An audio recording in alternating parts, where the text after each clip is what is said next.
எல்லாத்துக்கும் காசு இருந்தா தான் செய்யணும். காசு காசு இருக்கணும்ன்ற அவசியம் இல்ல. எல்லாரும் ஓகே, அது ஒரு ஐடியா. வீடியோ போறது, எல்லாருமே வீடியோ போட ஒரு 1% ஆகணும் தான் வீடியோக்கு முன்னுக்கே போக ஆசைப்படுவாங்க. இல்லாட்டி ஸ்பாட்டிஃபையோ வாய்ஸ் கொடுக்க ஆசைப்படுவாங்க. இப்ப நிறைய பெர்சன்டேஜ் ஆஃப் பீப்புள் என்ன செய்யலாம்? ஓகே, என்னது இன்வெஸ்டிங் இஸ் பெஸ்டா, இல்லாட்டி என்ன கொஞ்சம் கொஞ்சம் காசு எடுத்து ஏதாச்சும் செய்யலாம்? நான் எப்படி யோசிக்கிறேன்னு சொன்னால், உங்களை சுத்தியே ஒரு சில விஷயங்கள் இருக்கும். அப்ப நீங்க அதை கணக்கெடுக்காம இருக்குங்க. ஃபார் எக்ஸாம்பிள் நான் ஒரு விஷயம் சொல்றேன். நான் எங்களோட வீட்டுல எல்லாம் தென்னந்தோட்டம் எல்லாம் பெருசா இருக்கு.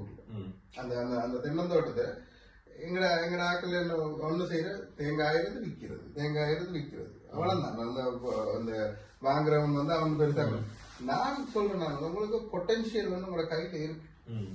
இத வச்சு நீங்க ஒரு ஒரு வேற வேர்ல்டு ஒரு வேற லெவலுக்கு போய் கொண்டிருக்கு. நீங்க ஒரு ப்ராடக்ட் உருவாக்கணும் அந்த தேங்காவை.